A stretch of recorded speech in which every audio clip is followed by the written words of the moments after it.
Good morning students. आज आपका जो 11th का जो चैप्टर चल रहा था यूनिट्स एंड मेजरमेंट, उसका आप नेक्स्ट पार्ट हम लोग पढ़ने जा रहे हैं। आपको लास्ट पार्ट में मैंने क्या पढ़ाया था, आपको फिजिकल क्वांटिटीज़ एंड उसके फिजिकल क्वांटिटीज से कैसे डिराइव क्वांटिटीज़ फंडामेंटल क्वांटिटी निकलते हैं, उसका क्या यूनिट्स है, यूनिट से हम लोग कैसे डायमेंशन पे जाते हैं, किसी को सॉल्व करने के लिए हम लोग को डायमेंशन प्रोसेस में जाना होता है, उसके ऊपर आप लोग को मैंने समझाया था। आज हम लोग क्या करेंगे, वही यूनिट मैंने आपको बोला था यूनिट कितने टाइप्स के होते हैं, एसआई होता है, सीजीएस होता है और भी बहुत सारे होते हैं, बट बेसिक्स कितने यूनिट्स होते हैं, एसआई एंड सीजीएस। आज हम लोग पढ़ेंगे एक सपोज एक क्वांटिटी दिया है एसआई यूनिट में, हमको बोला है कि उसको सीजीएस में ट्रांसफर करो, या एक क्वांटिटी दिया है सीजीएस यूनिट में, हमको बोला है कि उसका वैल्यू एसआई यूनिट में निकालो। कन्वर्जन कैसे करते हैं एक यूनिट से और एक यूनिट, उसके ऊपर हम लोग पढ़ेंगे। तो देखिए आज का हेडिंग हमारा क्या है, conversion of one system of unit to another. एक सिस्टम ऑफ यूनिट से और एक सिस्टम ऑफ यूनिट पे हम लोग कैसे जाएंगे, बेसिकली जैसे हम लोग एसआई से सीजीएस या सीजीएस से एसआई कैसे जाएंगे। सपोज एक वैल्यू दिया है एसआई में, उसका वैल्यू क्या होगा सीजीएस में, उसके ऊपर हम लोग को निकालना है। आपको ये बात पता है जितने सारे भी यूनिट्स है उसके फिजिकल क्वांटिटी का जो मैग्नीट्यूड कभी भी चेंज नहीं होता है, मैग्नीट्यूड फिक्स रहता है, ये तो आपको पता ही है। तो वही लिखा हूँ, magnitude of physical quantities remain same what ever may be system of unit. System of unit is SI हो, सीजीएस हो, जो भी हो, उसका मैग्नीट्यूड क्या रहता है, सेम ही रहता है। मैग्नीट्यूड क्या रहता है, सेम रहता है। तो उसी हिसाब से हम लोग को कन्वर्जन करने के लिए कुछ एक बेसिक एक्सप्रेशन है, बेसिक फॉर्मूला चाहिए। तो वो फॉर्मूला हम लोग कैसे निकालेंगे आप देखिए। तो हम लोग एक क्वांटिटी लेंगे, क्यू लेंगे, एक फिजिकल क्वांटिटी, क्यू लेंगे एक फिजिकल क्वांटिटी। तो एक फिजिकल क्वांटिटी में बेसिक उसका डायमेंशन के लिए हम लोग क्या क्या लेते हैं, MLT मैंने आपको बोला था, मास लेंथ एंड टाइम। तो एक बेसिक क्वांटिटी का बेसिक फिजिकल क्वांटिटी है, उसका अगर डायमेंशन हम लोग को दिखाना है तो हम लोग को क्या करना पड़ेगा, उसको बेसिक्स वैल्यू क्या लेते हैं, ML एंड T, जो कि आपको बोला था जो बेसिक्स वैल्यू है। तो मास लेंथ एंड टाइम, तो यहाँ पर जो क्यू फिजिकल क्वांटिटी एक लेट लिया हूँ, तो उसका डायमेंशन फॉर्मूला क्या होगा, MALBTC। हम लोग को तो उसका तो पावर का वैल्यू किसी का पता नहीं है ना, तो हम लोग क्या लेंगे, MALBTC। उसका पावर का वैल्यू, जो एक्सपोनेंट का वैल्यू आपको जो लास्ट क्लास में डायमेंशन के ऊपर पढ़ाया था उसमें था कि नहीं, बहुत सारे एक्सपोनेंट वैल्यू, बट ये वाला क्वांटिटी हम लोग को पता है कि कौन सा क्वांटिटी पता तो नहीं है, इसलिए हम लोग इसका जो पावर लेंगे क्या लेंगे, A, B एंड C। समझ में, तो इतने में रखेंगे। तो इसका dimension formula Q physical quantity क्या होगा, MALB एंड TC। समझ में। अभी देखिए इस फिजिकल क्वांटिटी का करस्पॉन्डिंग न्यूमेरिकल वैल्यू अगर दोनों अगर मैं मतलब क्या करूँगा, दोनों यूनिट में अगर देखूंगा तो क्या आएगा न्यूमेरिकल वैल्यू, एक आएगा N1 लूँगा और एक का न्यूमेरिकल वैल्यू मैं ले लूँगा N2, एक का लूँगा मैं N1 और एक का न्यूमेरिक वैल्यू ले लूँगा मैं N2। समझ में आया कि नहीं। तो those are the corresponding numeric values. तो अभी मैं आपको बोला था कि मैग्नीट्यूड क्या रहेगा, सेम रहेगा जो भी यूनिट हो, तो उसको मैं क्या लिखूंगा, N1 और N1 इक्वल टू क्या रहेगा, हमारा न्यूमेरिक वैल्यू क्या रहेगा, सेम रहेगा, और N1 U1 इक्वल टू क्या लिखूंगा, N2 U2। अच्छा, यहाँ पर U1 एंड U2 क्या है, जैसे कि ये क्यू फिजिकल क्वांटिटी का डायमेंशन क्या था, MALBTC, वैसे ही वही क्यू फिजिकल क्वांटिटी का दोनों यूनिट में अगर लेंगे उसका डायमेंशन क्या आएगा, डिफरेंट आएगा। तो उसका डायमेंशन के लिए हमने एक का डायमेंशन लिया है U1 पार्ट, दूसरे यूनिट का डायमेंशन लिया है मैंने U2 पार्ट। समझ में आया कि नहीं। तो मैंने डायरेक्टली एक्सप्रेशन क्या लिखा हूँ, मेरे न्यूमेरिक वैल्यू को मल्टीप्लाई करके N1 U1 is equal to क्या लिखा हूँ मैं, N2 U2। N1 U1 equal to N2 U2, दोनों का जो न्यूमेरिक वैल्यू है उसको मैंने बोला था कि आपको मैग्नीट्यूड वैल्यू क्या आएगा, सेम आएगा, और मैं क्या लिखूंगा, N1 U1 equal to N2 U2। Suppose question में दिया है N1 दिया है, हमको बोला है कि N2 का वैल्यू क्या है, N1 न्यूमेरिक वैल्यू है SI यूनिट में, बोला है कि CGS में उसका न्यूमेरिक वैल्यू क्या आएगा, तो CGS में क्या आएगा, N2 आएगा। तो उसी को वही मैं बोलना चाहता हूँ कि कैसे वो सबको सॉल्व करना है। आपको U1 एंड U2 पता है, बहुत अलग अलग डायमेंशन है। यहाँ पे लूँगा मैं M1A L1B T1C, वहाँ पर MLT था, MLT को मैंने किया क्या, M1 L1 T1। तो यहाँ पर क्या लिखा है, M1 L1 T1, बाकी ABC वही एक्सपोनेंट और पावर वैसा ही रहा। समझ में आया कि नहीं। उसके बाद U2 इक्वल टू क्या लिखूंगा, M2A L2B T2C। यहाँ पर 1 पार्ट है, यहाँ पर क्या है 2 पार्ट, M1 L1 T1, वहाँ पर क्या है M2 L2 T2, ABC बाकी सेम ही रहेगा। समझ में आ रहा है कि नहीं आ रहा है। अभी देखेंगे अभी एक्सप्रेशन को पूरा कैसे लिखेंगे, N1 और U1 में हम लोग वैल्यू पुट करेंगे, M1A L1B T1C, N2 M2 U2 में क्या वैल्यू पुट करेंगे, M2A L2B T2C। वैसे ही आपको पता है अगर न्यूमेरिक वैल्यू मांगा होगा कि N1 का दिया है एक न्यूमेरिक वैल्यू ऐसा यूनिट में, बोला है कि N2 का क्या होगा, हम लोग N2 का वैल्यू कैसे निकालेंगे, ये वाला पार्ट को इधर डिवाइड कर देंगे, और N2 इक्वल टू में क्या लिखूंगा, N1 M1 के नीचे आ जाएगा M2 डिवाइड, वहाँ L1 के नीचे आ जाएगा L2 डिवाइड, वहाँ T1 के नीचे आ जाएगा T2 डिवाइड। एक्सपोनेंट क्या बैठेगा, M1 M2 के लिए टोटल क्या है A, L1 L2 के लिए टोटल क्या है B, T1 T2 के लिए टोटल वैल्यू क्या है C। तो यहाँ पर वैल्यू ऐसे पुट हो जाएगा। समझ में आ रहा है कि नहीं आ रहा है। तो इसी एक्सप्रेशन से हम लोग निकाल सकते हैं एक यूनिट और अदर यूनिट को कैसे हम लोग क्या करेंगे, उसको डिफाइन करेंगे, उसको कन्वर्ट करेंगे, इसी हिसाब से हम लोग सॉल्व करेंगे। आपको क्वेश्चन में सपोज मतलब कुछ यूनिट डायरेक्टली बोला है, आप ऐसे भी कन्वर्ट कर सकते हो, या आपको डायरेक्ट एक न्यूमेरिकल वैल्यू दिया है, डायरेक्ट बोला है कि उसका न्यूमेरिक वैल्यू कितना आएगा, तो ऐसे भी आप लोग कर सकते हो, एक ही प्रोसेस से सब हो जाएगा। समझ में आया कि नहीं आया? तो अभी हम लोग देखेंगे कुछ यूनिट को हम लोग क्या करेंगे, कन्वर्ट करेंगे। तो देखेंगे हम लोग क्वेश्चन करके कि कैसे आता है। ये वाला क्वेश्चन एग्जाम में आता है, यानी आपके एनसीईआरटी में है। तो देखेंगे कि क्वेश्चन करके कि कैसे आप इस सबको क्या कर सकते हैं, सॉल्व कर सकते हैं। तो देखिए पहला क्वेश्चन आपको मैं बोल रहा हूँ, क्या बोला है, let us convert 1 joule into अर्ग। तो देखिए क्वेश्चन क्या है,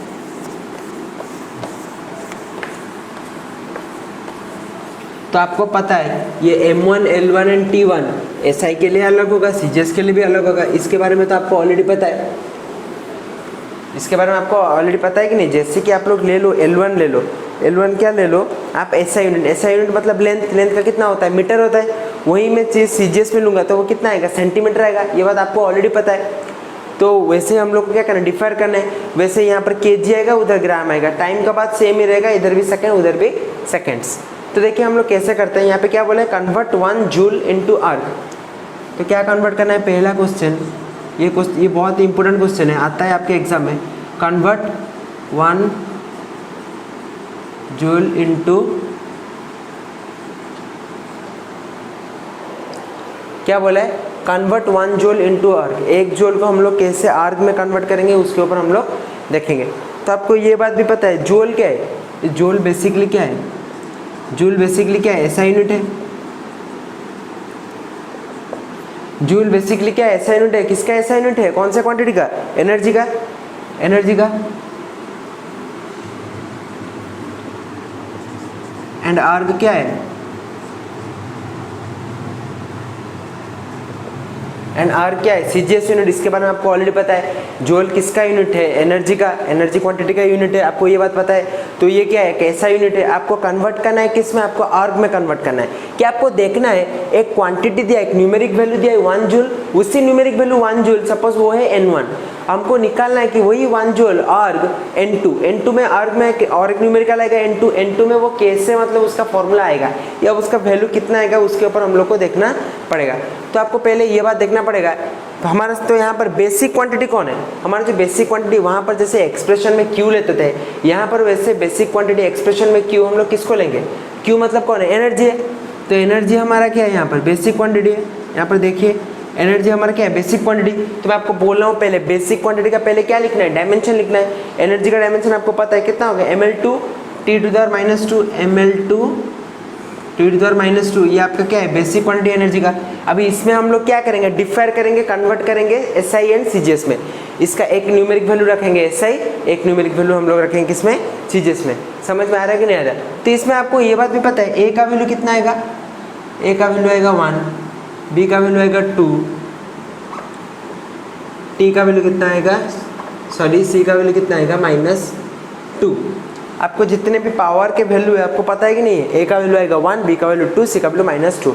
आपको बेसिक क्वांटिटी दिया है, आपको एक न्यूमेरिक वैल्यू N1 दिया है कितना, 1 जूल। आपको बस निकालना है किसमें, मतलब N2 का वैल्यू आप लोग को निकालना है कि एक आर्ग में कितना वैल्यू आएगा, एक आर्ग में कितना वैल्यू आएगा, तो उसके ऊपर आप लोग को देखना है। तो हम लोग अभी देखेंगे, अभी क्या करेंगे, एक बॉक्स करेंगे जहाँ पर मैं MLT को डिफर करूँगा। जैसे कि वहाँ पर SI के लिए मैंने क्या लिया था, M1 L1 T1, और CGS के लिए क्या लिया था मैंने, M2 L2 T2। तो देखूंगा यहाँ पर M1 क्या होता है, वहाँ पर M2 क्या होता है, यहाँ पर L1 क्या होता है, वहाँ पर L2 कितना होता है, यहाँ पर T1 क्या होता है, वहाँ पर T2 कितना होता है। सेम तो नहीं रहेगा, अलग अलग रहेगा। तो देखिए SI में क्या रहेगा, M1, यहाँ पर रहेगा L1 T1, यहाँ पर आएगा M2, यहाँ पर आएगा L2, यहाँ पर रहेगा T2। तो इसके जितने भी बेसिक यूनिट वैल्यू है उसको हम लोग देखेंगे, जो लेते हैं हम लोग मास लेंथ टाइम को हम लोग कैसे देखते हैं उसको भी हम लोग देखेंगे।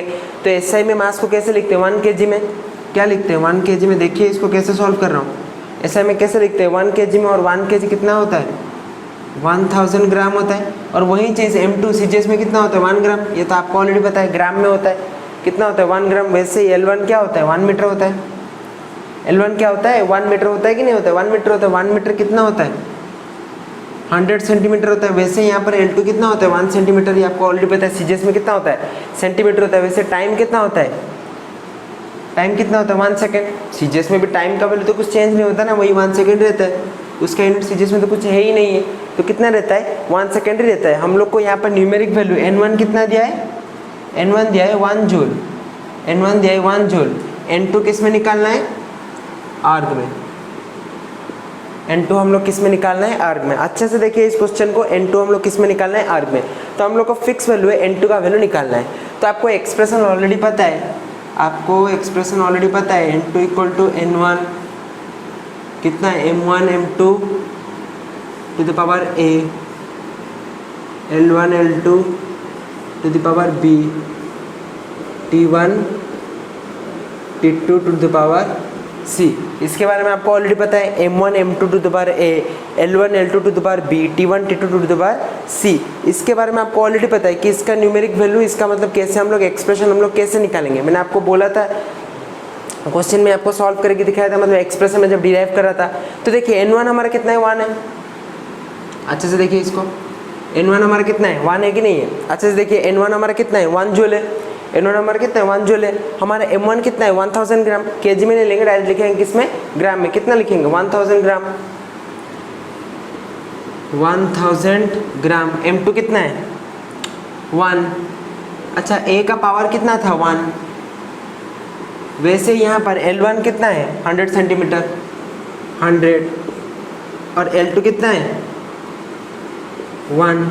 B का वैल्यू कितना है, पावर कितना है 2, वैसे ही यहाँ पर T1 कितना है 1, T2 भी कितना है 1, इसका पावर कितना है -2, पावर कितना है -2। समझ में आ रहा है कि नहीं आ रहा है, पावर कितना है -2।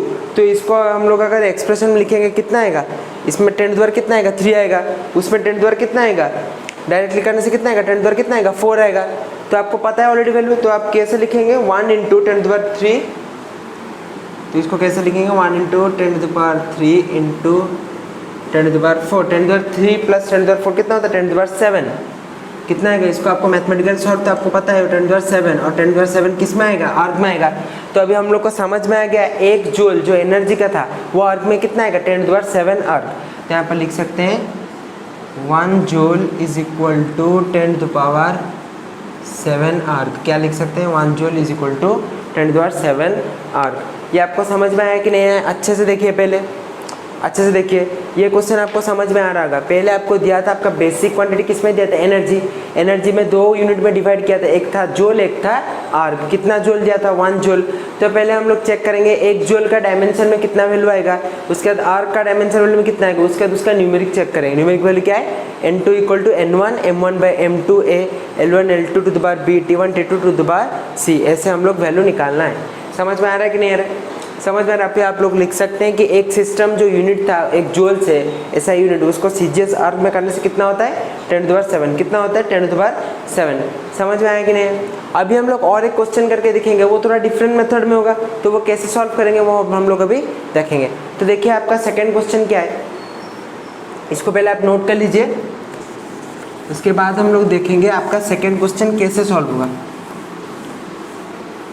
आपके एसएलआर में ऐसे ही मैं आपको क्वेश्चन कर रहा हूँ जो कि आपके एनसीईआरटी में भी है, सेम टू सेम क्वेश्चन है, और ये क्वेश्चन बहुत बार रिपीटेडली एग्जाम में आ चुका है। तो देखिए सेकंड क्वेश्चन क्या है, the value of G in CGS system is, the value of G in CGS system. G का मतलब क्या है, यूनिवर्सल ग्रेविटेशनल कांस्टेंट। क्या है यूनिवर्सल ग्रेविटेशनल कांस्टेंट, इसके बारे में आपको ऑलरेडी पता है, ग्रेविटेशनल चैप्टर यूनिवर्सल, और आप लोग ने 9th में पढ़ा है। तो यूनिवर्सल ग्रेविटेशनल कांस्टेंट का वैल्यू सीजीएस सिस्टम में कितना है, क्वेश्चन में क्या दिया है 6.6 इंटू 10⁻⁸ इज 6.67 इंटू 10⁻⁸। कितना दिया है 6.67 10⁻⁸। कौन सा उसका यूनिट क्या है, डाइन सेंटीमीटर स्क्वायर। सीजीएस में क्या आएगा, डाइन आएगा ना, डाइन कितना है, dyne centimetre square, S S due to gravity का स्क्वायर इनवर्स। समझ में आया कि नहीं। क्या बोला है, calculate the value units SI unit. ये अगर सीजीएस यूनिट में है, इसका वैल्यू एसआई यूनिट में क्या आएगा, तो क्या बोला है, calculate the value in SI unit, calculate the value in SI unit. इसका वैल्यू SI यूनिट में क्या आएगा? पहले हम लोग देखेंगे जी वैल्यू आया कहाँ से, ग्रेविटेशनल फोर्स है, उसका फॉर्मूला क्या है, उसी से हम लोग देखेंगे। उसका पहले हम लोग जो बोला था, जो बेसिक क्वांटिटी है हमारा क्या है, क्यू कहाँ है, क्या है हमारे यहाँ पर जी है, तो उसका पहले डायमेंशन फॉर्मूला निकालना पड़ेगा। उसके बाद हम लोग जाएंगे, हम लोग प्रोसीड करेंगे दोनों यूनिट का MLT को कैसे हम लोग अलग अलग करेंगे। तो देखिए, तो जी कहाँ से आता है, और F इक्वल टू, आपको जी का अगर यूनिट वैल्यू पता नहीं है तो आप लोग ऐसे भी निकाल सकते हैं। देखिए मैं कर रहा हूँ, F इक्वल टू जी क्या है, M1 M2 बाई क्या है R स्क्वायर, और जी का वैल्यू कितना आएगा, F कितना आएगा, F R square M1 M2। ये क्या हो जाएगा, उल्टा हो जाएगा कि नहीं। अभी जी का वैल्यू क्या लिख सकता है, F into R square by M1 into क्या लिख सकते हैं, M2। F का वैल्यू कितना है, ML T to the power -2। Force का डायमेंशन फॉर्मूला कितना है, हम लोग यहाँ पर डायमेंशन निकाल लें ना, तो ML क्या निकला, ML क्या निकलेगा dimension formula, ML T to the power -2। उसके बाद आर स्क्वायर कितना आएगा, L स्क्वायर कितना आएगा, L स्क्वायर कितना आएगा यहाँ पर, L स्क्वायर।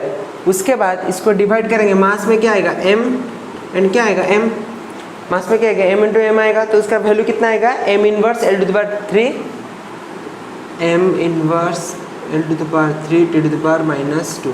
इसको सॉल्व करने से कितना आएगा, M inverse L to the power 3 T to the power -2। तो यहाँ पर A का वैल्यू कितना आएगा, अभी एक्सपोनेंट वैल्यू लिखेंगे, A का वैल्यू कितना आएगा, -1, B का वैल्यू कितना आएगा 3, C का वैल्यू कितना आएगा -2। तो A का वैल्यू कितना है, -1, B का वैल्यू कितना है 3, C का वैल्यू कितना है -2। हम लोग को क्या करना है, जो G हमारा CGS यूनिट पे है, हमारा बेसिक क्वांटिटी कौन है, G है, वो किस में दिया है, एक CGS यूनिट में वैल्यू दिया है कितना, 6.67 × 10⁻8। इसी 6.67 × 10⁻8 का वैल्यू हम लोग को चेक करना है SI यूनिट में कितना आएगा। तो अभी बॉक्स करेंगे जिसमें लिखेंगे CGS का यूनिट्स एंड SI का units in terms of MLT। तो आपको बोला था जो डायमेंशन फॉर्मूला बेसिक में कैसे लिखना है, तो देखिए एक बॉक्स करना है, वही सेम प्रोसेस CGS, और ये क्या करना है SI, CGS और क्या करना है SI। यहाँ पर CGS में हम लोग का N1 वैल्यू ऑलरेडी दिया है कितना, 6.67 इंटू 10 टू द पावर -8, कितना दिया है CGS में, 6.67 10 to the power -8। And SI में कुछ दिया है क्या, न्यूमेरिक वैल्यू कुछ भी नहीं है, तो कुछ भी नहीं है। उसके बाद M1 क्या है, M1 CGS में क्या होता है, ग्राम में आता है। अरे M1 CGS में कितना कैसे आता है, ग्राम में आता है कि नहीं आता है। M2 किस में आता है, 1 kg और कितना 1000 ग्राम, 1 kg, और इसको कैसे लिखते हैं 1000 ग्राम। वैसे L1 कितना आता है, L1 किस में आता है 1 सेंटीमीटर, और इसको कैसे लिखते हैं L2 1 मीटर, और इक्वल कैसे लिखते हैं 100 सेंटीमीटर, कैसे लिखते हैं 100 सेंटीमीटर। जैसे कि मैंने प्रीवियसली सॉल्व किया था, CGS का जो भी मतलब वैल्यू है MLT एंड SI का जो भी वैल्यू है MLT, उसी के हिसाब से हम लोग को डिस्ट्रीब्यूट करना है। टाइम तो रहता है वही 1 सेकेंड, टाइम रहता है वही 1 सेकेंड, एंड यहाँ पर T2 भी क्या रहता है, वही 1 सेकेंड रहता है कि नहीं रहता है, सेम टू सेम रहता है। अभी हम लोग को निकालना है वही N2 वैल्यू। तो N2 वैल्यू कैसे निकालेंगे, सिंपल फॉर्मूला है, आपको ऑलरेडी बेसिक फॉर्मूला मैंने सिखाया हूँ कि N2 इक्वल टू क्या रहता है, N1, वही formula M1 by M2 to the power क्या है, A आएगा, M1 by M2 to the power क्या आएगा, A आएगा। उसके बाद क्या आ रहा है, L1 बाई L2, उसके बाद क्या आएगा L1 by L2 to the power क्या आएगा, B आएगा। उसके बाद क्या आएगा, T1 by T2 to the power क्या आएगा, C आएगा, T1 by T2 to the power क्या आएगा, C आएगा। ये फॉर्मूला आपको ऑलरेडी पता है, एंड इसी फॉर्मूला में जितने जितने वैल्यू रिलेटेड है वो सब यहाँ पर है कि नहीं है। तो देखते हैं N1 का वैल्यू कितना है, 6.67, जो कि मैंने CGS में कितना दिया, into 10 to the power -8 into 10 to the power -8। M1 का वैल्यू कितना है 1 ग्राम, M2 का वैल्यू कितना है 1000 ग्राम, तो 1 बाई 1000 लिखूंगा। तो 1 बाई में क्या लिखूंगा 1000, 1 बाई क्या लिखूंगा 1000। A का वैल्यू कितना है, A का वैल्यू -1, A का वैल्यू कितना है -1। उसके बाद ये जितना है पहले आप इस सबको नोट कर लो, ये क्वेश्चन तो आपको ऑलरेडी पता है, मैं इस चीज़ को यहाँ पर ऊपर रिपीट करके लिख रहा हूँ। 6.67 इंटू 10 द्वारा क्या है -8, उसके बाद क्या है, उसके बाद क्या है 1 बाय 1000 क्या है -1। L1 कितना है 1 बाय 100, L2 कितना है 1 बाय 100 आएगा। उसके ऊपर जो पावर कितना है, b कितना है, b का वैल्यू कितना है 3 है, b का वैल्यू कितना है 3 है। वैसे 81/2 क्या है 1/1, c का वैल्यू कितना है -2, 1/1 c का वैल्यू कितना है -2। ये पूरा वैल्यू मैंने लिखा है आपके लिए यहाँ पर। तो यहाँ पर लेफ्ट हैंड साइड में मेरा क्या बोल रहा है n2 है, लेफ्ट हैंड साइड में मुझे वो n2 निकालते हैं। n2 का वैल्यू यहाँ पर भी कितना हो जाएगा, यहाँ पर कितना हो जाएगा, वो वाला था कितना 10 कितना था 3 होगा, 10 कितना हो जाएगा ऊपर, ये वाला कितना हो जाएगा, यहाँ पर माइनस हो जाएगा, इन्वर्स होगा। इसके लिए हमारा वैल्यू लास्ट में कितना निकलेगा, इसको सॉल्व करने के बाद 6.67 इंटू हमारा एट लास्ट वैल्यू कितना निकलेगा 6.67 इंटू 10⁻11। तो 6.67 10⁻11 यूनिट निकलेगा। ये किस में निकलेगा, SI यूनिट, SI यूनिट्स। और SI यूनिट का यूनिट कितना आएगा, Newton metre square kg inverse square. वो वाला आपका क्या था, जो G का वैल्यू था वो क्या था, ग्राम में था, ये किस में kg में था। मैंने गलती से बोल दिया था उसको एक्सेलरेशन ड्यू टू ग्रेविटी। समझ में आया कि नहीं। तो Newton metre square kg inverse square, तो इसमें आया आपका वैल्यू। तो आपका दिया था 6.67 इंटू 10 कितना -8 में, वही पूछा था कि SI यूनिट में वो कितना आएगा, कितना है 6.67 10⁻11। ये दे सकता है CGS में दे सकता है, या SI में दे सकता है, अल्टरनेटली किस में भी दे सकता है। तो ये जितना भी क्वेश्चन मैंने किया आप पहले इसको नोट कर लीजिए। तो स्टूडेंट्स अभी हम लोग का देखना है कि कैसे हम लोग एक इक्वेशन है उसको डायमेंशनल फॉर्मूला वाइज में चेक करेंगे कि वो इक्वेशन ठीक है कि नहीं, वो इक्वेशन का लेफ्ट हैंड साइड वो इक्वेशन का राइट हैंड साइड सब करेक्ट है कि नहीं, उसको डायमेंशनल हिसाब से हम लोग कैसे चेक करेंगे। तो checking the dimensional consistency of equation, equation में डायमेंशनल फॉर्मूला के बेसिस पर वो करेक्ट है कि नहीं, वो हम लोग को चेक करना है। तो पहले देखिए इसका 2-3 क्वेश्चन मैं कर रहा हूँ जो कि आपको एक्सप्रेशन वाइज आप लोग को समझ में आएगा। पहले देखिए तो हम लोग चेक करेंगे, एक फॉर्मूला, एक बेसिक फॉर्मूला है जो कि आप पहले बेसिक से जाइए, S = UT + ½ AT²। ये बेसिक शॉर्ट क्वेश्चन आता है आपके एग्जाम में, S = UT + ½ AT²। आपको चेक करना है कि आपको दिखाना है कि ये फॉर्मूला सही है in terms of dimensional, in terms of dimensional. तो कैसे हम लोग दिखाएंगे, देखिए तो इसका left hand side right hand side को क्या करना है, इक्वलाइज करना है, या देखना है कि ये ठीक है कि नहीं है। तो देखिए तो S का मतलब क्या है, डिस्टेंस, इसका डायमेंशन कितना आएगा L पर मतलब कितना लेंथ आएगा, ये तो आपको ऑलरेडी पता है। उसके और एक पार्ट उसका क्या है UT, उसके राइट हैंड साइड में और एक पार्ट क्या है UT है। U मतलब क्या है, इनिशियल वेलोसिटी, वेलोसिटी मतलब LT इनवर्स, वेलोसिटी मतलब कितना आएगा LT inverse, into time, time मतलब कितना आएगा T, कितना आएगा T आएगा। यहाँ पर T क्या हो जाएगा, कैंसिल हो जाएगा। इसका वैल्यू कितना आएगा, इसका वैल्यू कितना आएगा L आएगा कि नहीं आएगा, आएगा। उसके बाद देखिए ½ AT², उसी के साइड में कितना है ½ AT², और ½ AT², तो ½ AT² में आप लोग देखिए इसका वैल्यू कितना आएगा। आप पहले देखिए एक्सीलरेशन, जो एक्सीलरेशन का फॉर्मूला कितना आएगा LT⁻², जो AT² है इसका वैल्यू कितना आएगा LT⁻², एक्सीलरेशन का डायमेंशन फॉर्मूला। उसके बाद T², उसके बाद क्या है T², और T² कितना आएगा T आया कि नहीं है। तो वहीं जो टाइम था, वहीं जो टाइम था उसका कितना आएगा स्क्वायर आएगा। और मैं क्या लिखूंगा, इसको T² लिखूंगा कि नहीं लिखूंगा। और इसको हम लोग सॉल्व करने के बाद ये T² T⁻² कैंसिल होने के बाद कितना निकलेगा, कैंसिल हो जाएगा, कितना निकला L निकला। तो इसका मतलब आपको समझ में है, लेफ्ट हैंड साइड में भी क्या था L था, राइट हैंड साइड में भी क्या था L था। इसका मतलब ये डायमेंशनल क्या है, करेक्ट है। ये इसके साथ क्या इक्वल है, ये इसके साथ भी क्या इक्वल है। इसका मतलब ये क्या है, ये डायमेंशनली क्या है, करेक्ट है। इसी हिसाब से हम लोग क्या चेक करेंगे, डायमेंशनली कौन करेक्ट है कि नहीं है। वैसे आप लोग और एक क्वेश्चन देखिए, आपका जो NCERT में है, तो एक इक्वेशन दिया है, उसको बोला है कि जो भी इक्वेशन दिया होगा उसको बोला है कि क्या डायमेंशनली चेक करो ये करेक्ट है कि नहीं है। तो देखिए और एक क्वेश्चन हम लोग देखते हैं आपके NCERT में है, जो कि NCERT क्वेश्चन जितना भी है सब कुछ सॉल्व कर लेना है, बाकी रेफरेंस का कुछ नहीं करना है। जितना समझा रहा हूँ यहाँ पर समझ रहे हैं, उसके बाद जो भी आपका NCERT में उसको आप लोग पहले कर लेना है, जितना भी क्वेश्चन है आपका इन टेक्स्ट हो या टेक्स्ट हो। तो क्वेश्चन देखिए आपका क्या है, check whether the following equation is dimensionally correct और नॉट। एक इक्वेशन दिया है फर्स्ट क्वेश्चन, जो कि क्या है आपका NCERT क्या है, ½ mv² = mgh। ये दोनों left hand side right hand side में दो इक्वेशन है, आप लोग को डायमेंशनली चेक करना है कि ये दोनों के दोनों करेक्ट है कि नहीं। इसका मतलब पहले आपको क्या करना पड़ेगा, इसका डायमेंशन क्या करना पड़ेगा, निकालना पड़ेगा। तो देखिए ½ mv² कितना होता है, तो कितना है ½ mv², यहाँ पर कितना है ½ mv², तो ½ mv² m, तो यहाँ पर mv² जो है m कितना आएगा, m ही रहेगा। ये हाफ कितना है, ये तो कांस्टेंट है ना, जो डायमेंशन का फॉर्मूला है उसी को लेके हम लोग को पकड़ना है। m कितना आएगा, m आएगा। उसके बाद कितना आएगा v² मतलब v का डायमेंशन कितना है, एल टी इनवर्स, उसका स्क्वायर कितना आएगा, स्क्वायर आ गया, और एल टी इनवर्स का कितना आएगा, स्क्वायर आएगा। इतना तो आपको समझ में आ रहा होगा कि नहीं आ रहा होगा। अब इसको चाहे मैं लिख सकता हूँ ml two T to the power -2, देखिए ml two T to the power -2 लिख सकता हूँ कि नहीं। यहाँ पर जो l का स्क्वायर था, स्क्वायर हो जाएगा, टी टू द पावर -1 का स्क्वायर कितना होगा, टी टू द पावर -2, कितना आएगा ml square T to the power -2। उसके बाद हम लोग देखेंगे क्या है राइट हैंड साइड में mgh।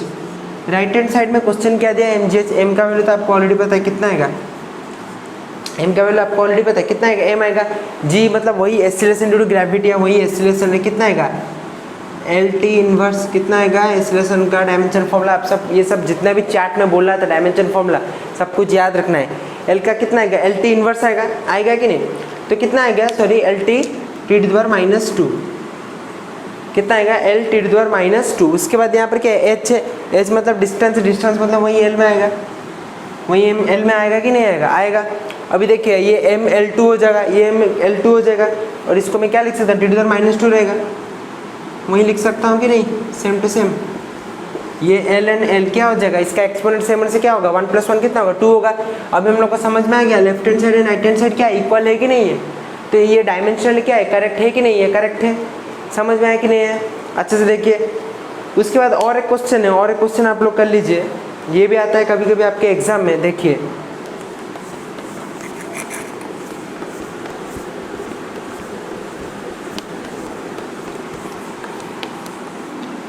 तो क्या बोला है, check the correctness of equation, क्या बोला है, F S equal to half M B square, क्या बोला है क्वेश्चन,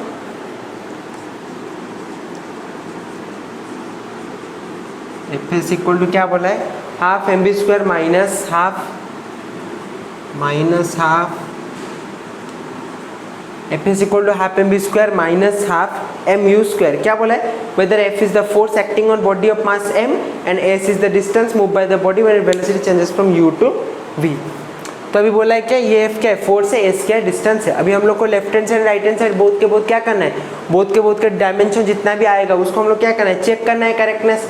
तो देखिए यहाँ पर हम लोग क्या करेंगे, एफ एस, यहाँ पर हम लोग क्या लिखेंगे, एफ एस, तो एफ एस है, तो एफ एस का हम लोग को क्या करना है, डायमेंशन देखना है। एफ मतलब क्या है, फोर्स है, फोर्स का कितना आएगा, M L T to the power -2, M L T to the power कितना आएगा, M L T to the power कितना आएगा, -2। एस मतलब क्या है, डिस्टेंस है, तो क्या आएगा, एल आएगा, और इसका पूरा का पूरा वैल्यू हम लोग क्या लिखेंगे, M L two to the power -2, M L two T to the power कितना लिखूंगा, -2, ये आ गया हमारा लेफ्ट हैंड साइड वैल्यू। उसके बाद हम लोग को किस पे प्रोसीड करना है, right hand side. Right hand side क्या है,